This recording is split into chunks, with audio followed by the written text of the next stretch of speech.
तुकोबारायांचं म्हणणं आहे की काय सांगो बाही, काय सांगो बाही, काही काय सांगो झाले काहीची आबाही.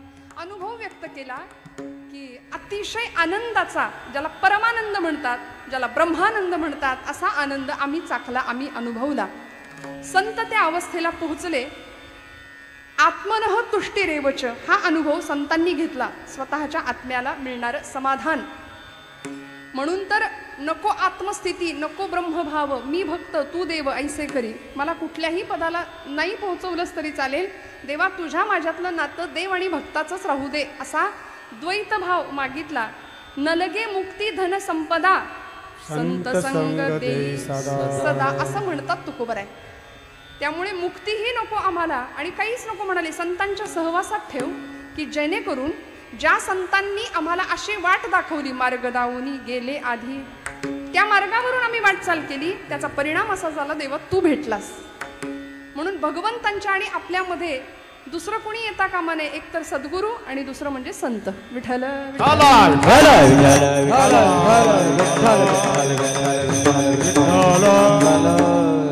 म्हणून जगद्गुरु संत श्रेष्ठ तुकोबाराय स्वतः सद्गुरूंची कृपा संपादन करतात. माघ शुद्ध दशमी पाहुनी गुरुवार केला अंगीकार तुका म्हणे, मंत्र दिला रामकृष्ण हरी. बाबाजी चैतन्ये सांगितले नाम, मंत्र दिला रामकृष्ण हरी.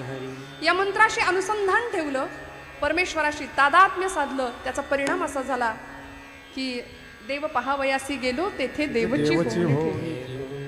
आत्मनः तुष्टी रेवच हा चौथा धर्माचा आधार. म्हणून भारतीय संस्कृती, भारतीय धर्म परंपरा, सनातन असलेली वैदिक अशी संस्कृती किती सुंदर आणि किती बारीक विचार केला बघा तुम्ही. म्हणून मनुष्य जीवनाचं अत्युच्च असलेलं ध्येय गाठण्याकरता परमेश्वराने जो देह आम्हाला दिलाय, त्या देहाचं खरं सार्थक परमार्थशास्त्रातली सच्चिदानंद ही पदवी प्राप्त करण्या इतकं आहे, एवढा अधिकार या देहाचा आहे. हे संतांनी आम्हाला वारंवार सांगितलं, प्रत्येक वेळी सांगितलं. म्हणून आमची परंपरा जर बघायला गेलो तर व्यासोच्छिष्टम जगत सर्वम या न्यायाने व्यास महर्षींनी अनेक पुराणांमध्ये सांगितलंच. याशिवाय सगळी पुराणं झाल्यानंतर समाधान नाही, आत्मनः तुष्टिरेवच हा अनुभव नाही. म्हणून देवर्षींच्या सांगण्यावरून व्यासांनी 18वं पुराण लिहिलं, ते म्हणजे श्रीमद भागवत महापुराण, की ज्यामध्ये वर्णन केलं की मनुष्य जात कशी निर्माण झाली, मानव कशापासून कुणापासून निर्माण झाला, मानवाचा पूर्वज हा कोण आहे. आम्ही शाळेमध्ये शिक्षण शिकलो, इंग्रजी शिक्षण शिकलो, आता असं म्हणते कारण आमचं गुरुकुल परंपरा पूर्वी होती. आम्ही पाश्चात्य शिक्षणाने एवढे वेडे झालो. लॉर्ड मेकॉले नावाचा एक इंग्रजी अधिकारी होता, तो इंग्रजांच्या बरोबर भारतात आला आणि त्यांनी इथली सगळ्यात पहिल्यांदा त्यांनी विचार केला की भारतावर जर राज्य करायचं असेल तर इथली शिक्षण पद्धती पहिली बदलली पाहिजे.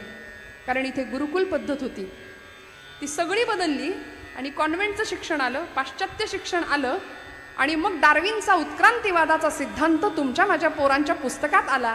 आणि म्हणून आमच्या एखाद्या मुलाला आता विचारलं शाळकरी की बाबा मनुष्य कशापासून निर्माण झाला, तर ते सांगतात माकडापासून, नाही का.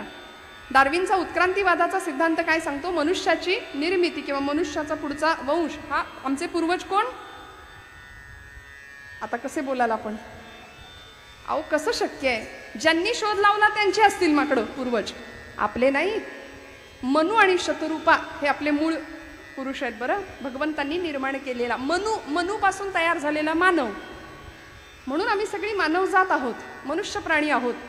या नरदेहीचे निज्ञाने सच्चिदानंद पदवी घेणे, एवढा अधिकार नारायणे कृपावलोकने दिधला. धन्य धन्य हा नरदेहो, येथील अपूर्वता पहा हो. जो जो की जे परमार्थला हो, तो तो पावे सिद्धिते.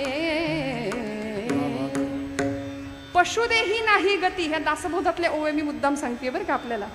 पशुदेही नाही गती, ऐसे सर्वत्र सांगती, या नरदेहीच प्राप्ती परलोकाची. 4 पायांच्या प्राण्यांसमोर कधी कीर्तनाचा कार्यक्रम झालाय असं आपण पाहिलंय नाही ना. त्यांना मुक्तीचा मार्ग नाहीये. 84 लक्ष योनी मात्रांमध्ये अखंड भटकंती सुरू होते आणि मग मानवदेह प्राप्त झाल्यानंतर इथे आमची ही येरझार थांबू शकते. नाही साधन केलं उत्तम परमार्थाचं तर पुन्हा एकदा पुनरपि जननम पुनरपि मरणम पुनरपि जननी जठरे शयनम हा हे चक्र चालूच राहणार आहे. मग या चक्रातनं सुटका व्हावी, आमची ही येरझार संपून जावी, याकरता वास्तविक इथले नसलेले परंतु तुमच्या माझ्यासाठी इथे आले. येथे उपकारासाठी येथे उपकारासाठी येथे उपकारासाठी येथे उपकारासाठी येथे उपकारासाठी येथे उपकारासाठी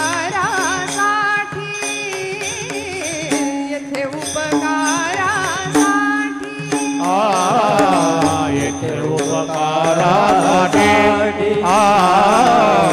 येथे उपकारासाठी आले घर जावई कुंटे आले घर जावई कुंटे येथे उपकारासाठी येथे उपकारासाठी आले घर जावई कुंटे आले घर जावई कुंटे येथे उपकारासाठी येथे उपकारासाठी येथे उपकारासाठी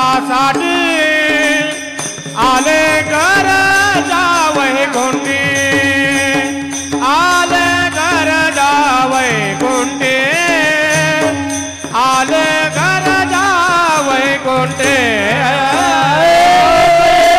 उपकारासाठी आले घर जावई कुंटे आले घर जावई कुंटे आले जावई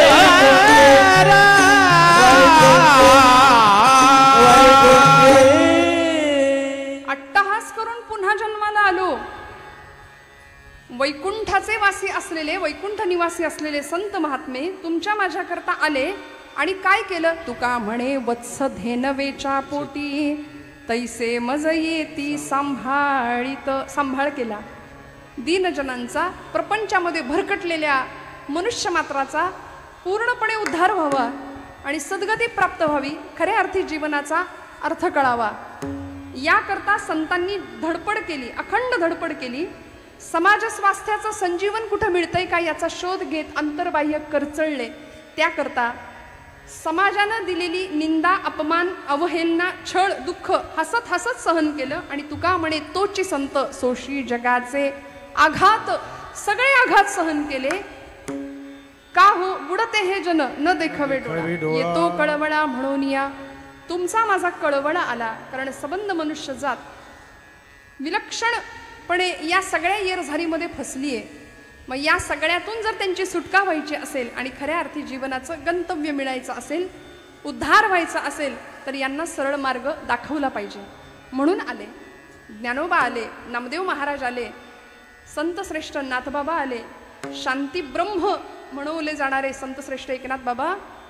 असा अधिकार होता की भानुदासाचे कुळी महाविष्णूचा अवतार, नाथबाबा साक्षात महाविष्णूचा अवतार, इकडे ज्ञानोबा राय साक्षात महाविष्णू.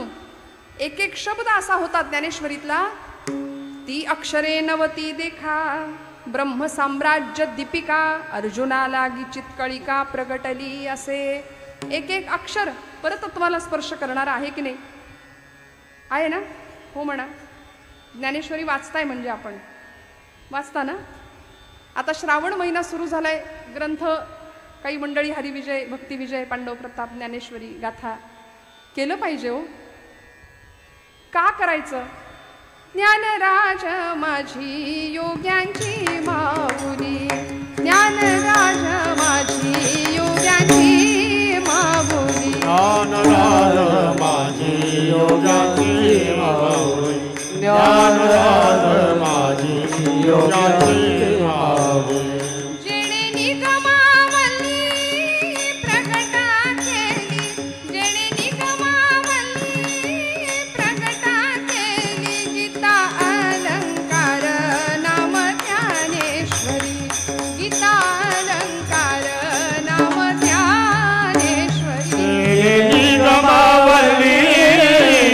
प्रगट केले तेने निगमावले प्रगट केले गीतालंकार नाम ज्ञानेश्वरी गीतालंकार नाम ज्ञानेश्वरी ज्ञानेश्वरी. सगळे ग्रंथ ज्ञानेश्वरी असू दे, गाथा असू दे, दासबोध असू दे, समर्थांचा मनोबोध, माऊलींचा हरिपाठ, सगळेच ग्रंथ, नाथांचं भागवत असू दे, श्रीमद भागवत महापुराण असू दे, रामायण महाभारतासारखी महाकाव्य आपल्या भारतभूमीला लाभली, या सगळ्याच ग्रंथांमध्ये अक्षर वाङ्मय संतांनी तुमच्या माझ्याकरता दिलं. आणि आज समाज दुभंगलेल्या स्थितीमध्ये जातोय, तो अभंग व्हावा याची सोय लावून दिली संत वाङ्मयात. पण आम्हाला ज्ञानेश्वरी जवळ घ्यायची नाही, कारण आम्ही बऱ्याचदा काय करतो, ती सगळी एका वस्त्रात गुंडाळून हे सगळे ग्रंथ ठेवतो. रोज न चुकता हळदी कुंकू मात्र वाहतो आपण, हो ना. अजिबात परमेश्वराच्या सानिध्यात राहावं असं जर वाटत असेल ना, तर नका करू खटपट, पहा माझा ग्रंथ नीट, तेणे सापडेल वाट सायुज्यतेची. माझी काया आणि वाणी गेली म्हणाल अंतःकरणी, परी मी आहे जगज्जीवनी निरंतर. माऊलींची ज्ञानेश्वरी म्हणजे साक्षात ज्ञानोबा आहेत, समर्थांचा दासबोध म्हणजे साक्षात समर्थच आहे, तुकोबांची गाथा जी आमचा माथा सुधरवते साक्षात तुकोबा आहेत. आम्हाला ज्ञानेश्वरी कळत नाही याचं कारण असं आहे, आईची भाषा लेकराला कळत नाही असं कधीच होत नाही. अडचण अशी आहे की आम्ही लेकरू व्हायला तयार नाही. आम्ही तेवढ्या निष्कलंक आणि निष्पाप मनाने संतांच्या वाङ्मयाकडे जात नाही. किती आम्ही ग्रंथांचा आदर करतो. मला असं नेहमी वाटतं, मी नेहमी बोलते की आमच्या सगळ्या जीवनातल्या प्रश्नांची उत्तरं जर कुठे मिळतील तर ती संत वाङ्मयात मिळतील, संतांच्या ग्रंथात मिळतील. म्हणून अक्षरांची पूजा करावी, अक्षरांची सेवा करावी. एकेका अक्षरात वसे माझा रमाकांत म्हटले तुकोबाराय. एकेका अक्षरात परतत्व आहे, परब्रह्म आहे. बरं, तुमचं माझं काव्य सकाळी पेपरमध्ये छापून आलं तर संध्याकाळी ते भेळवाल्याकडे जातं पुडी बांधायला. त्याचं तेवढंच आयुष्य असतं त्या कागदाचं, आमच्या काव्याचं, आमच्या प्रतिभेचं. पण संतांची प्रतिभा अशी विलक्षण होती की 750 वर्षानंतर सुद्धा आज ज्ञानोबांची एक तरी ओवी आमच्या वाचनात आली, आमच्या आचरणात आली तर आमचं जीवन उद्धरून टाकण्याचं सामर्थ्य त्या ओवीमध्ये आहे. नामदेवांनी वारंवार सांगितलं एकतरी ओवी अनुभवावी, एकतरी ओवी अनुभवावी. आम्ही पारायणाच्या पारायण करतो, पण सगळं जातं ना निघून. तिचा अनुभव घ्यावा. आणि आईचं आणि लेकराचं जे नातं आहे ना, ते संतांचं आणि आपलं जुळावं, तर परमेश्वर आपल्याला प्राप्त होईल, तर परमेश्वराचं सानिध्य आपल्याला लाभेल. तुकोबराय म्हणतात की आयुष्याचा उद्धार व्हायचा असेल ना, तर संत सहवास तुमच्या माझ्या अत्यंत निकट असला पाहिजे. आणि एकदा का संतांचा सहवास आम्हाला लाभला, संतांच्या चरणाची आसक्ती आम्हाला जडली, परिणाम काय होतो अभंगाचं प्रथम चरण. संत चरण रज लागता सहज, संत चरण रज लागता सहज, संत चरण रज लागता सहज, संत चरण रज लागता सहज, संत चरण लागता सहज, संत चरण लागता सहज, संत चरण लागता सहज, संत चरण लागता सहज, संत चरण रज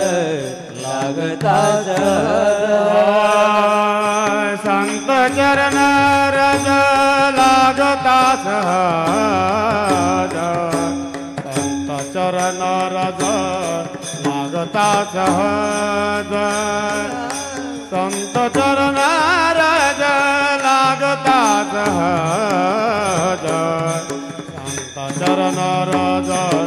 लागता सहज, संत चरण रज लागता सहज, संत चरण लागता सहज,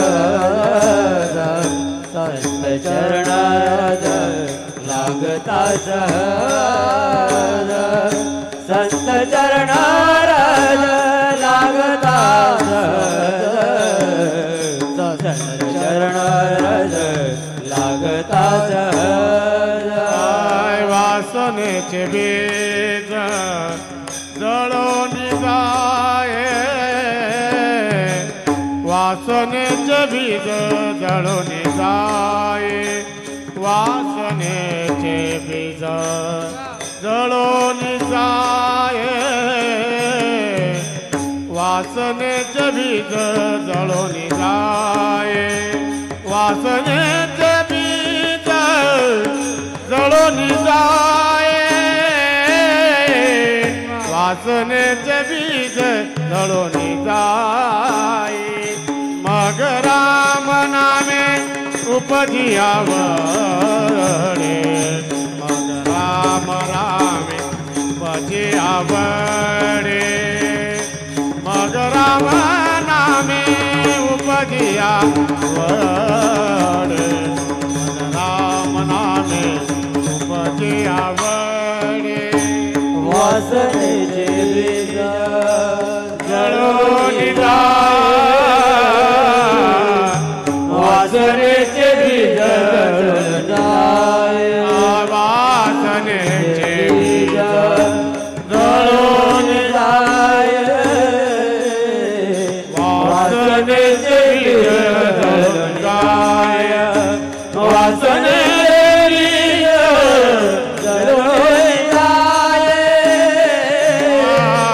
वासनेचे बीज जळून जाये मग राम नामे उपजे आवडी मग राम नामे उपजे आवडी मग राम नामे उपजे आवडी मग राम नामे उपजे आवडी संत चरण रज लागता सहज संत चरण रज लागता सहज संत चरण रज लागता सहज संत चरण रज लागता सहज वासनेचे बीज जळून जाये वासनेचे बीज जळून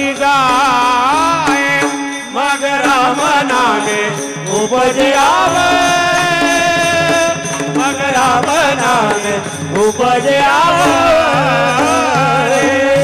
बीज जळून जाये वासनेचे जळून जाये मग राम नामे उपजे मग राम नामे उपजे आवडे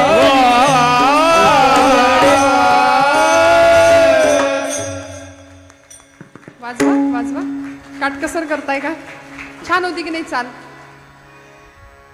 संत चरण रज लागता सहज वासनेचे बीज जळोनी जाय तुकोबरायांनी संतांच्या चरणाची रज या शब्दाचा अर्थ आहे धूळ तसाच रज या शब्दाचा अर्थ आहे आसक्ती संत चरणांची धूळ आणि संत चरणांची आसक्ती आम्हाला जर असेल लागली तर परिणाम काय होतो वासनेचे बीज जळोनी जाय कारण मनुष्याचा जन्म हा जन्म घेणे लागे वासनेच्या संगे यातूनच पुन्हा पुन्हा पुन्हा पुन्हा आम्ही जन्म घेतो ना काहीतरी वासना शिल्लक राहते म्हणून जन्म घ्यावा लागतो आणि या चक्रात आम्ही फसतो मग संतांच्या चरणाची धूळ जरी मस्तकाला लागली तरी तुकोबरायांचं म्हणणं आहे वासनेचं बीज समूळ नष्ट होतं नष्ट नाही जळून जातं म्हणाले आणि अग्नीची ही ताकद आहे की या जगातली कुठलीही गोष्ट अग्नी भक्ष करतो अग्नी हा एकमेव असा भगवंत आहे की सगळं संपतं अग्नीमध्ये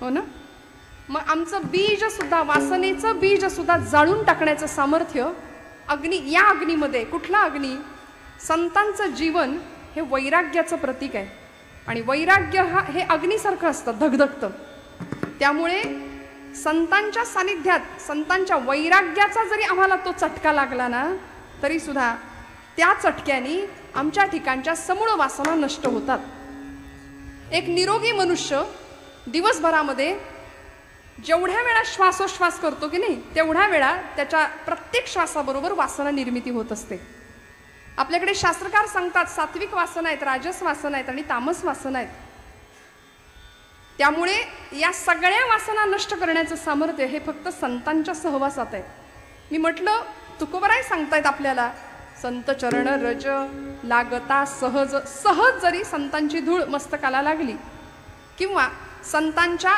चरणाचा, इथे आ हा शब्द अनुस्यूत आहे बरं, संत चरण नाही, संत आचरण, संतांचं आचरण सुद्धा आम्हाला बघावं लागेल. संतांचं बोलणं, वागणं, आचरण, काय सेवन करतात. उत्तम सेवना शीतळ कंठासी, उत्तम सेवना शीतळ कंठासी, पुष्टिकांती तैसी दिसेवरी, ऐसी यांचा संग देई नारायणा. काय आचरण आहे, काय व्यवहार आहे. उत्तम सेवन, शीतळ कंठासी, पुष्टकांती तैसी दिसेवरी. संत ओळखायचे कसे हो. समाजामध्ये आज अशी काही मंडळी आहेत की अगदी भगव्या कपड्यातच असली पाहिजेत असं नाही, काही सफारीमध्ये सुद्धा फिरणारी, सफारी घालणारी असतात. सहज गेल्यानंतर सुद्धा एखाद्याच्या अस्तित्वाचा, एखाद्याचा एक मराठीमध्ये बोलायचं तर ऑरा असतो बघा, प्रत्येकाच्या व्यक्तिमत्वाची एक आभा असते.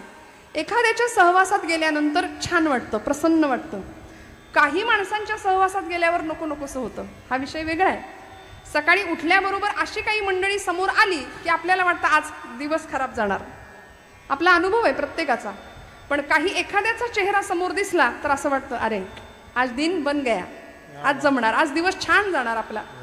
मला असं वाटतं सज्जनतेच्या कसोटीवर जर उतरायचं असेल ना तर आम्हाला संतांनी सुद्धा काही लक्षणं दिली आहेत. कसं ओळखायचं. आज ज्यांच्या चरणाशी जायचंय, ज्यांच्या चरणाची धूळ मस्तकाला लावायची किंवा ज्यांच्या चरणाविषयी आसक्ती, रज या शब्दाचे मी दोन अर्थ सांगितले, एक रज धूळ आणि दुसरा शब्द आहे आसक्ती.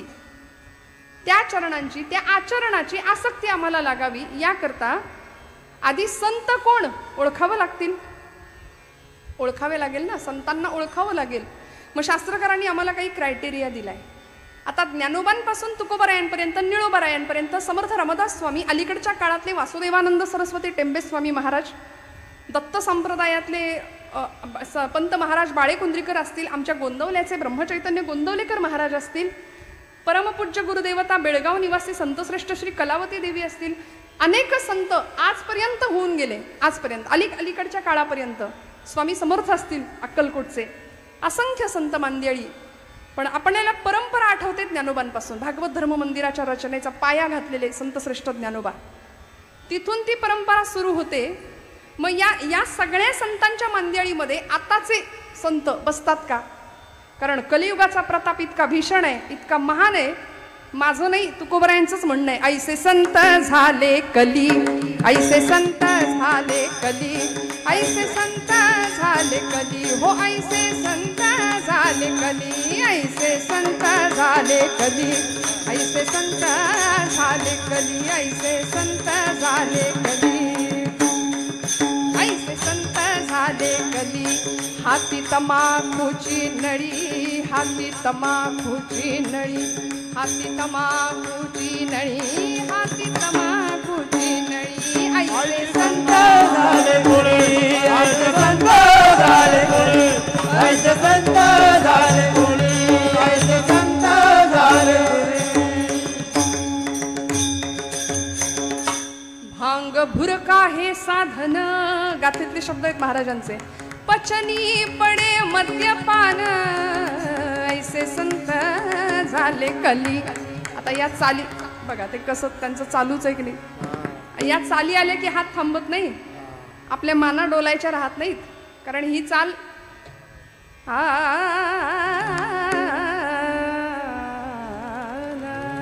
ऐसे संत हो संत, ही चाल खरं तर कीर्तनातलीच आहे. ती त्यांनी चोरली. आपल्याला वाटतं आपण त्यांचं चोरतोय की काय, तसं नाहीये. ते मूळ त्या चाली सगळ्या आपल्याच आहेत. मग असे संत जर समाजामध्ये असतील तर ते ओळखायचे कसे. महाराज म्हणाले, संन्यासाचे सोंग संपादिता चांग, परिवैराग्याचे अंग आणिता नये. फक्त रुद्राक्षांच्या माळा, भस्माचे पट्टे ओढलेत, मस्त मोठा गोपीचंदनाचा टिळा लावलाय, एवढ्यानी संत ओळखता येईल का. त्यांच्या चरणाजवळ जावंसं तर वाटलं पाहिजे. महाराज म्हणतात, संत चरण रज लागता सहज. मी तर म्हणते संतांचा कृपा कटाक्ष नुसती नजर जरी पडली ना तरी जीवन उद्धरून जातं, तरी जीवन उद्धरून जातं. अशी काही मंडळी असतात की फक्त कृपेचा एक कटाक्ष, एक नजरेचा कटाक्ष आम्हाला आशीर्वाद देऊन जातो. अशी बरीच मंडळी आहे. मग त्यांना ओळखायचं कसं? मनोबोधातली एक श्लोक आहे, नवे चेटकी चाळकू द्रव्य भोंदू, नवे निंदकू मत्सरू भक्ती मंदू, नभे उन्मत्तू व्यसनी संगबाधू, जगी ज्ञानी या तोची साधू अगाधू. शास्त्रकारांनी आम्हाला एक काही लक्षणं सांगितली संत ओळखायचे कसे. बघा, सहन केलं ते संत आहेत. मी म्हटलं ना, तुका म्हणे तोची संत सोशी जगाचे आघाद. माऊलींनी काय केलं? सहन केलं ना हो, खूप सहन केलं. जगाकडून होणारा सगळा अपमान, सगळा अवमान, सगळा अवहेलना, सगळी अवहेलना, सगळं सहन केलं. विश्वाचे आर्त माझ्या मनी प्रकाशले, अवघेची झाले देह ब्रह्म.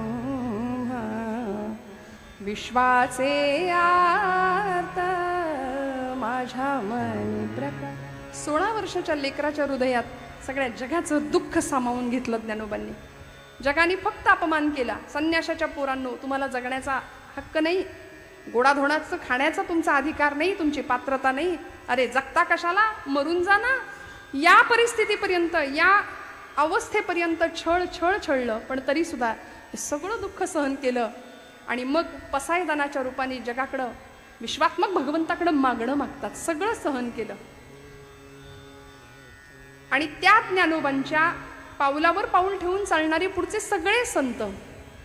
मग या सगळ्या संतांकडे जर आपण पाहिलं ना, तर जीवनचरित्र असं उजळून गेलेलं आहे की दीपस्तंभासारखं असं आयुष्य तयार झालं की दुसऱ्यांना मार्गदर्शन करणार आहे. दुसऱ्यांना मार्गदर्शक अशी संतांची चरित्र ठरली. आपण माऊलींचं चरित्र जाणतो, तुकोबांचं चरित्र जाणतो. तुकोबांच्या चरित्रामध्ये ज्यांचा अभंग आहे, काय होतं मला सांगा ना. एक काळ असा होता, प्रचंड श्रीमंती होती महाराजांची, पण असं डोळ्यासमोर दारिद्र्य आलं. महाराज म्हणतात, बरे झाले देवा निघाले दिवाळे, बरी या दुष्काळे पीडा केली. जे आहे ते स्वीकारलं, तक्रार नाही केली. तक्रार तुम्ही आम्ही करतो. संत वृत्ती कशी ओळखायची हो? किती सुंदर मार्गदर्शन केलं बघा ना तुम्ही. आपण आपल्या जीवनाकडून खूप तक्रारी करतो. कीर्तनाकडून सुद्धा आपल्या खूप अपेक्षा असतात. कीर्तनकाराकडून सुद्धा खूप हसवलं की आपल्याला वाटतं कालचं कीर्तन छान होतं. भरपूर हसायला मिळालं की आपला समज असतो कीर्तन जमलं, छान होतं कीर्तन. कारण शास्त्र, वेदांत, तत्वज्ञान, धर्माविषयी काही बोलायला गेलं तर आपल्याला असं वाटतं याचा आणि आपला काही संबंधच नाही. लोकांना असं वाटतं हे असं म्हणणं म्हणजे सध्याच्या काळामध्ये ICU मध्ये असलेला पेशंट, माझा आणि डॉक्टरचा काही संबंध नाही असं म्हणण्यासारखं आहे. विठ्ठल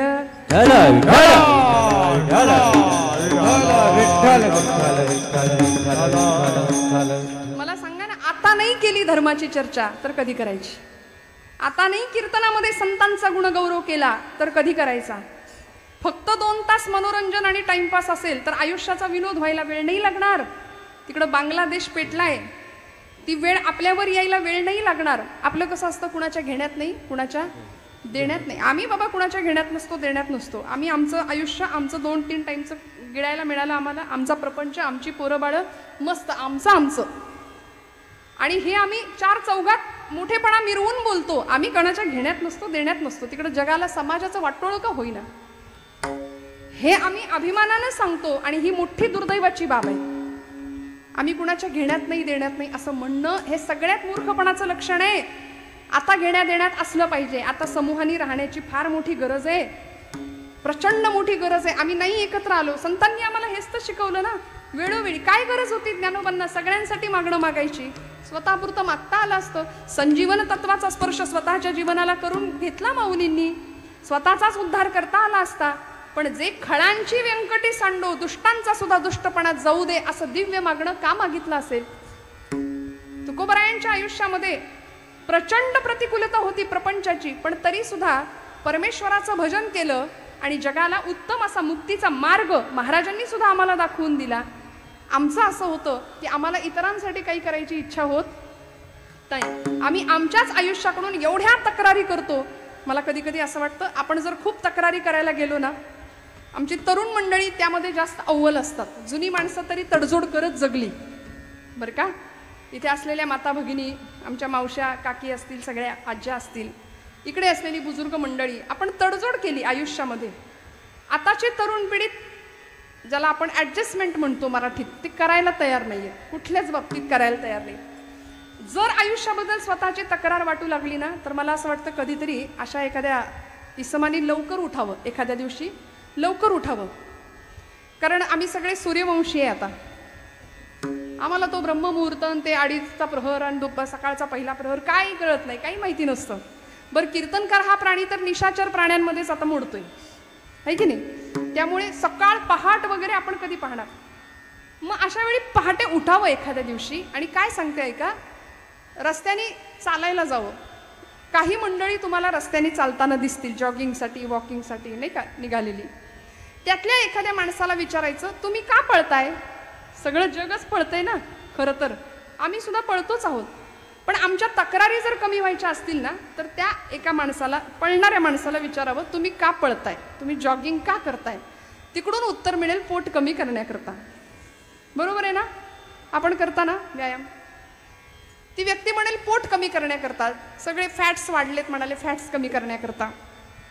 मला असं वाटतं जगातली निम्म्यापेक्षा जास्त मंडळी पोट कमी करण्याकरता पळतायत आणि निम्म्यापेक्षा जास्त मंडळी तेच पोट कसं भरायचं या विवंचनेत पळतायत, या विवंचनेत धडपडतायत. जगातली निम्म्यापेक्षा जास्त मंडळी अति खाल्ल्यानं मरतायत आणि निम्म्यापेक्षा जास्त मंडळी खायलाच मिळत नाही म्हणून मरतायत कुपोषित होऊन.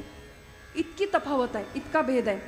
आणि आपण इतरांच्या विषयी बोलायला लागलो ना की असे अगदी चेवात असतो सोशल मीडियावरती वगैरे, पण स्वतःविषयी काही बोलायचं झालं की आपण मूग गिळून गप्प बसतो. आम्ही कुणाच्या घेण्यात नाही, आम्ही कुणाच्या देण्यात नाही. मला असं वाटतं तिथून थेट एखाद्या मंदिरात जावं.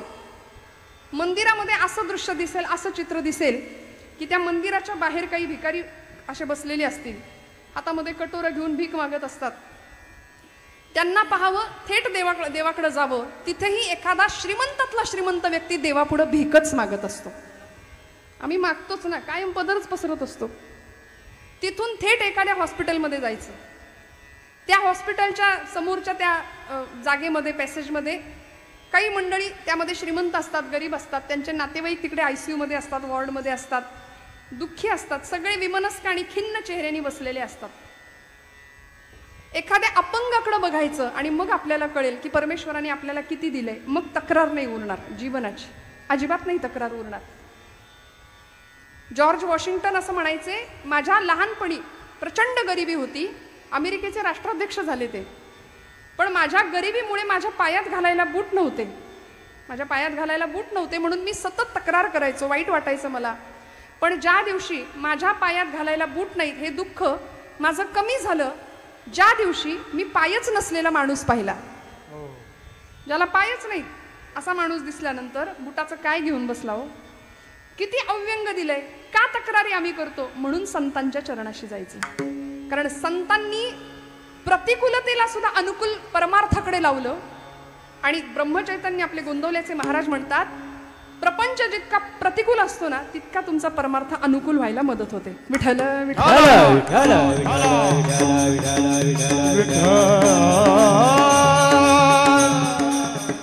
म्हणून प्रपंचातली प्रतिकूलता परमार्थाची अनुकूलता ठरत असते. कारण वेदना भगवंताकडे जास्त लवकर नेते, वेदना आम्हाला भगवंतापर्यंत नेते. म्हणून संतांच्या चरणाजवळ जायचं. आमच्या ठिकाणच्या वासना समूळ नष्ट होतात. इच्छा, आसक्ती, विकार हे सगळं नष्ट करण्याचं सामर्थ्य फक्त संतांच्या सहवासात आहे. मी सांगत होते संतांना ओळखायचं कसं. शास्त्रकार म्हणाले, गर्वन्नो द्वहते न निंदती परान्नो भाषते निष्ठुरम उक्तं केनचिदः प्रियञ्च सहते क्रोधञ्च नालम्बते श्रुत्वा काव्यमलक्षणं परकृतं संतिष्ठते मूकवत् दोषाच्छादयते स्वयं न कुरुते एतत् सतां लक्षणं विठ्ठल.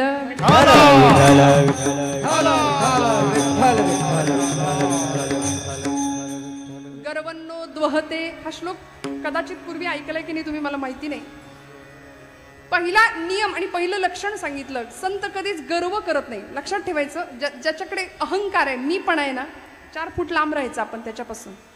करते पण जो स्वतःकडे घेतो ना, त्या माणसाजवळ सुद्धा, वाऱ्याला सुद्धा थांबायचं नाही. गर्वन्नोद्वहते न निंदती परान. दुसऱ्याची निंदा ज्यांच्या चित्ताला शिवत नाही. दिवसभर बघा, आपण निरीक्षण करा, अख्खा दिवस आपण आपल्या वाणीने किती पाप करतो.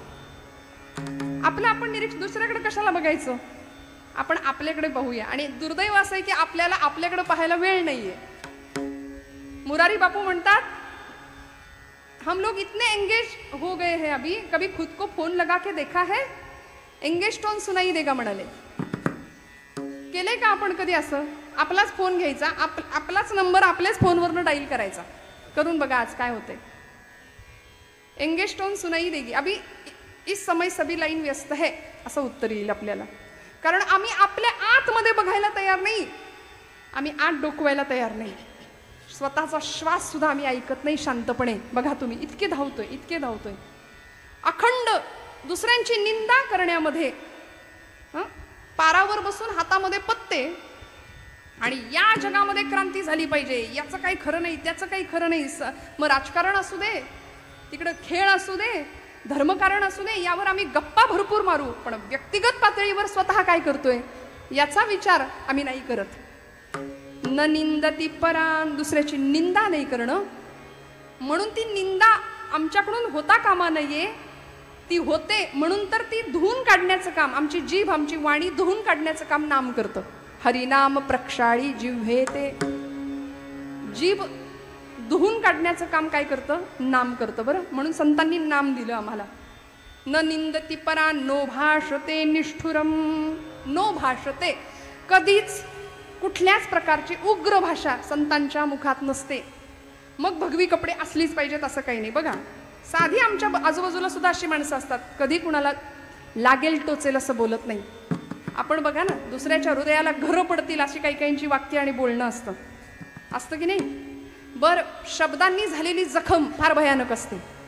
शस्त्राची जखम भरून निघते श्रोते हो, पण शब्दांनी झालेला व्रण आयुष्यभर माणसाच्या लक्षात राहतो आणि आम्ही तो ठेवतो. सोडून द्यायला शिकलं पाहिजे की नाही? 25 वर्षापूर्वी माझ्या पोरीच्या अमुकाच्या लग्नामध्ये मी गेले, मला हलकी साडी नेसवली, काय 250 रुपयाची. आता माझ्या पोराच्या लग्नात मी बघते तिचं कसं. आता हे आम्ही करतो की नाही? खरं सांगा महिला वर्ग, आहे की नाही? मग आम्ही किती दिवसांचा वाद, किती दिवसांचा भेद आणि मत्सर, हे सगळे विकार जपून ठेवतो, जपून. खरं तर यांना हाकलून दिलं पाहिजे वेळच्या वेळी. न निंदती परा नो भाषते निष्ठुरम. कधीच कठोर भाषा नाही. कसं बोलायचं? संतांनी आम्हाला शिकवलंय. बोलू ऐसे बोल, बोले बोलू ऐसे बोले, बोलू ऐसे बोल, बोल बोलू ऐसे बोल, बोले बोलू ऐसे बोले, बोले बोलू ऐसे बोले, बोलू ऐसे बोल, बोल बोलू ऐसे बोल. जेणे बोले विठ्ठल डोले, हा जेणे बोले विठ्ठल डोले, जेणे बोले विठ्ठल डोले, जेणे बोले विठ्ठल डोले. हो प्रेम सर्वांगाचे ठाई, ठाई प्रेम सर्वांगाचे ठाई. विठ्ठल विठ्ठल होय, विठ्ठल होय, प्रेम सर्वांगाचे ठाई, प्रेम सर्वांगाचे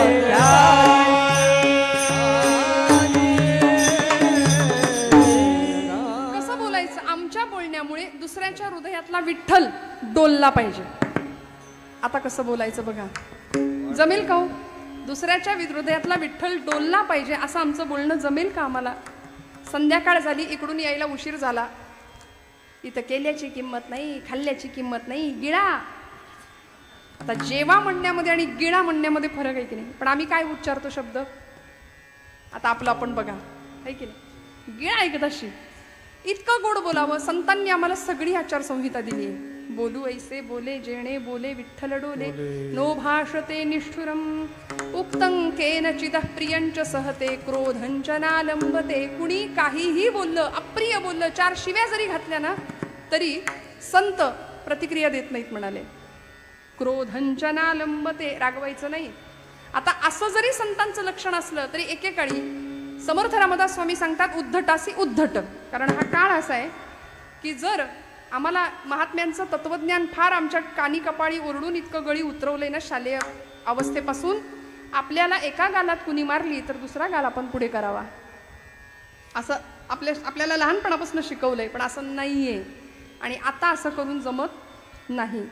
इतकी भयान भीषण परिस्थिती आजूबाजूला आहे ना, तर आम्हाला सर्वतोपरी सज्ज, शस्त्रांनी अस्त्रांनी शास्त्रांनी सर्वतोपरी सज्ज राहिलं पाहिजे. काळ असा विलक्षण भीषण आहे. आज एका महिलेवर जर अत्याचार झाला तर आपला जीव कासावीस होतो की नाही? त्रास होतो आपल्याला. काही वर्षांपूर्वी फाळणीच्या वेळी शेकडो 20,000 हिंदू महिला असा अनन्वित अत्याचार करून हिंदू महिलांवर एकाच वेळी असे अत्याचार होत होते. देहाचे तुकडे करून ती प्रेत तुकड्यांनी ट्रेनच्या ट्रेन भरून भारतामध्ये पाठवली होती. हिंदू माणसांची अशा कत्तली झाल्या होत्या. आणि आज इतक्या वर्षानंतर पुन्हा एकदा बांगलादेशमध्ये तीच परिस्थिती आपण पाहतोय. आज हिंदुस्थानामध्ये हिंदू धर्माची परिस्थिती जर काय असं पाहायला गेलं तर मला असं वाटतं 22 जानेवारीला राम सिंहासनावर प्रतिष्ठित झाले आपल्याकडे. काय घडलं? काय मोठा परिणाम झाला हो रामांच्या प्रतिष्ठापनेनंतर? सगळी माणसं सावध झाली की जी बेसावध आहोत आम्ही असं दाखवत होती, पण ती खऱ्या अर्थी सावध झाली. 500 वर्षांचा वनवास भगवंतांनी संपवून भगवंत सिंहासनावर प्रतिष्ठित झाले. पण 500 वर्षामध्ये जातीपातीत विभागलेला हिंदू समाज एकत्र यायला तयार नाहीये अजूनही. 30 कोटी मुसलमान एकत्र आले मात्र. इतकी भयान भीषण परिस्थिती झाली आहे. आजूबाजूला आपण आपल्या पुढच्या भवितव्याचा विचार करूया. पुढचा काळ 2047 साल सगळा हिंदुस्थान हिरवा बनवण्याची जर ती त्यांची तयारी चालू असेल तर आपण सनातनी वैदिक धर्माचे आहोत. आपण जातीपातीत का वाटायचं, का विभागायचं याचा विचार बारकाईने करूया. आज जर आपण शांततेमध्ये विचार न करता धर्माचं शिक्षण घरातल्या मुलांना आपण नाही देऊ शकलो तर आमच्यासारखे नतदृष्ट आणि दुर्दैवी आम्ही आहोत. कारण आमच्या भविष्यकालीन पिढ्यांचा प्रचंड भविष्य आम्ही धोक्यात घालतोय. रक्ताचे पाट वाहतील श्रोते हो, इतकी भयानक परिस्थिती होईल. रात्री कधी गळे चिरून नेतील ही मंडळी आम्हाला कळणार नाही. इतकी भयान भीषण परिस्थिती निर्माण होण्याची शक्यता असताना आपण जर निवांत राहिलो, कोणाच्या घेण्यात नाही देण्यात नाही, याकरता हे उत्सव, हे सोहळे झाले पाहिजेत. वारंवार नामघोष झाला पाहिजे. हिंदू धर्माचा आचार विचार सांभाळला गेला पाहिजे. तरच आम्ही भक्त म्हणून घेण्यात सिद्ध होऊ. आता अशी परिस्थिती आहे. तुकोबरायांनी आम्हाला सांगितलं, विंचू देव्हाऱ्याशी आला, देवपूजा नावडे त्याला, तेथे पैजाराचे काम, अधमाशी तो अधम. शिवपिंडीवरती जर विंचू बसलाय तर तिथे त्याला दुधाचा अभिषेक नाही करायचा, तिथे पैजाराचंच काम आहे. तुकोबरायांसारख्या संतांनी आम्हाला जर हे वारंवार समजावून कानी कपाडी ओरडून सांगितलं असेल तर आता संतांचं आचरण करण्याची आमची गरज आहे. नको त्यांच्या मागे न लागता संत काय सांगतं, संत वाङ्मय काय सांगतं त्यानुसार आचरण असावं. उक्तं केनचिदः प्रियंच सहते क्रोधंच नालंबते, श्रुत्वा काव्यमलक्षणं परकृतं संतिष्ठते, मुकवत दोषांच्छादयते स्वयं न कुरुते एतत्सतां लक्षणं. संतांची लक्षणं आम्हाला सांगितली.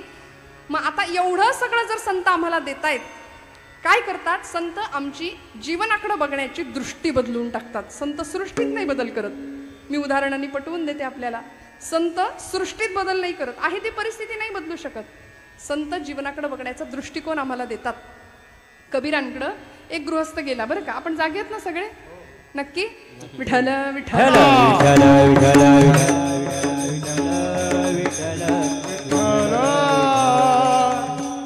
कबीर महाराजांकडे एक प्रपंच करणारा एक गृहस्थ गेला आणि महाराजांना म्हणाला, महाराज वैतागलो म्हणाले प्रपंचाला. आपण कसे वैतागलेलो असतो, कायम कपाळावर आठे असतात की नाही आपल्या? हो म्हणताय तुम्ही. कायम वैतागलेली. मी म्हणते कधी कधी कपड्याला इस्त्री असते इथपर्यंत ठीक आहे, चेहऱ्याला पण इस्त्री करून लोक बसतात. अजिबात असे गंभीर, म्हणजे आम्ही हसलो तर आध्यात्मिक ठरणार नाही की काय, बहुतेक असं फार सिरियस आम्ही राहतो, नकारात्मक जीवन बनवून जातं. वैतागला, प्रपंचाला व्यापला, कटकट झाली आणि कबीरांना म्हणाला, महाराज सोडवा म्हणाला मला या कटकटीतून. महाराज म्हणाले, नेमकं काय झालंय? म्हणाले, सासूबाई घरी येऊन बसल्यात. सासू घरी आली, महिना झालं जायचं नाव घेत नाही, नुसती बडबड बडबड, दिवसभर वैताग आणलाय म्हणे, काय करू? कबीर महाराज म्हणाले, सांगेन ते करशील? हो, तुम्ही सांगा तर खरं. महाराज म्हणाले, तुझ्या सासरी अजून कोण कोण असतं? तो म्हणाला, आहेत ना सगळे, सासरे आहेत, मेवणा आहे, मेवणी आहे. मेवण्याला आपल्याकडे साला म्हणतात हिंदीमध्ये नाही का, तर तो आहे, मेवणी आहे, सगळे आहेत म्हणाले. मग त्या सगळ्यांना घेऊन ये म्हणाले. कबीर महाराजांनी त्याला उपाय सांगितला, सासऱ्यांना घेऊन ये, मेवणा मेवणीला घेऊन ये. तो गेला आणि त्या सगळ्यांना आणलं आपल्या घरी. एक 4-8 दिवस निघून गेले आणि परत महाराजांकडे आला. म्हणाला, महाराज काय उपाय सांगितला? अजूनच कटकट वाढली ना. सासूच्या कटकटीला वैतागलो होतो म्हणून तुमच्याकडे आलो, व्याप झाला होता, ती बडबड सहन होईना, आता अजून गोंधळ वाढला घरात, सोडवा म्हणाले या संकटातून. महाराज म्हणाले, सांगतो, अजून एक उपाय सांगतो. तुझ्या सासरी गोठा आहे का रे? तो म्हणला, आहे. मग गोठ्यात आहेत का गाई गुरं? सगळे आहेत म्हणाले, शेळ्या आहेत, कोंबड्या पण आहेत. सगळ्यांना घेऊन ये. सगळ्यांना आणायला लावलं, सगळ्यांना घेऊन आला.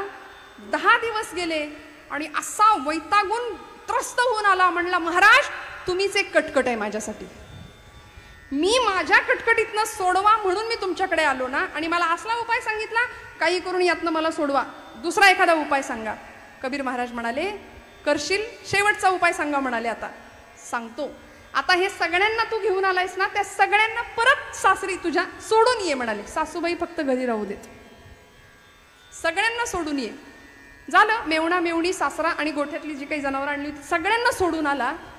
10 दिवस शांत घरामध्ये. 10व्या दिवशी महाराजांकडे आला. चेहरा प्रसन्न आहे. म्हणाला, महाराज एकदम आनंदात आहे, एकदम सुखात आहे. महाराज म्हणाले, का? सासू आहे ना म्हणे घरी. मग आता नाही, ती कटकट परवडली, पण नंतरची वाढलेली कटकट परवडली नाही. मला सांगायचंय, संत आमच्या सृष्टीत नाही, आमच्या दृष्टीत बदल करतात. विठ्ठल विठ्ठल विठ्ठल विठ्ठल विठ्ठल.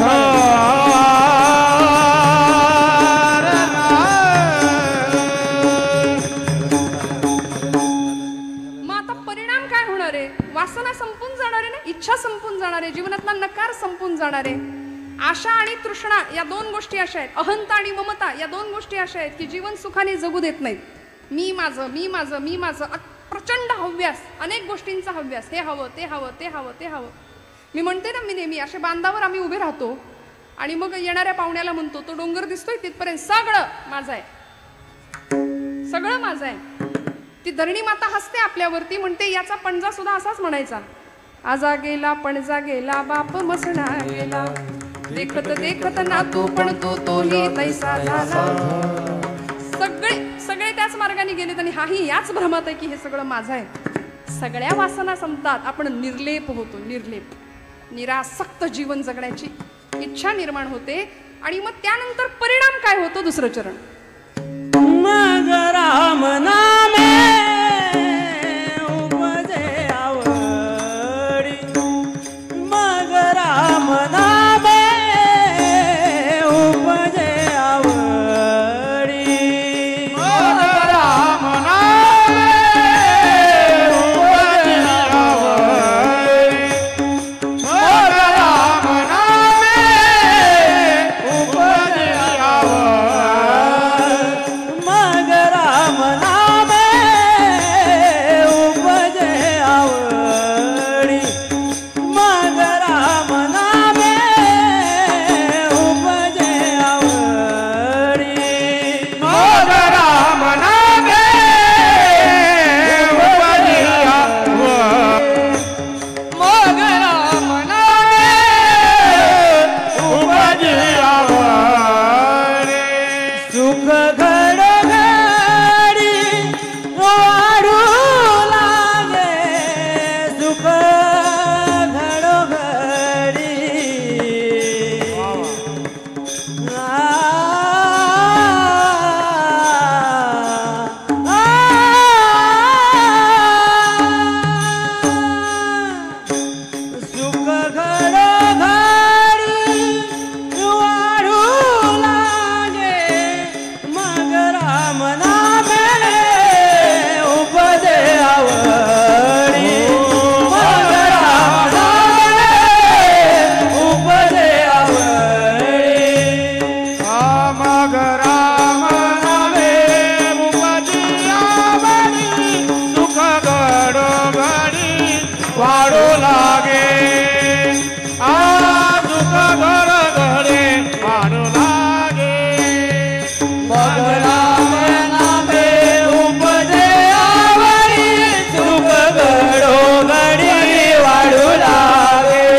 वेचला जातो हा परिणाम आहे संतांच्या संगतीचा, संतांच्या सहवासाचा. जीवनमुक्त अवस्थेला आम्ही पोहोचतो.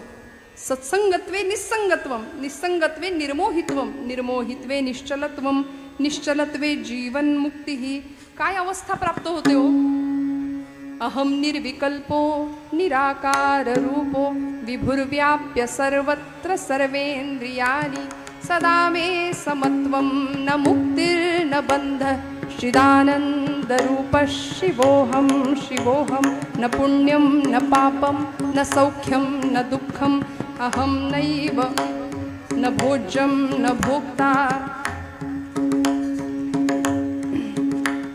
चिदानंद रूप शिवोहम शिवोहम. न मे मृत्यु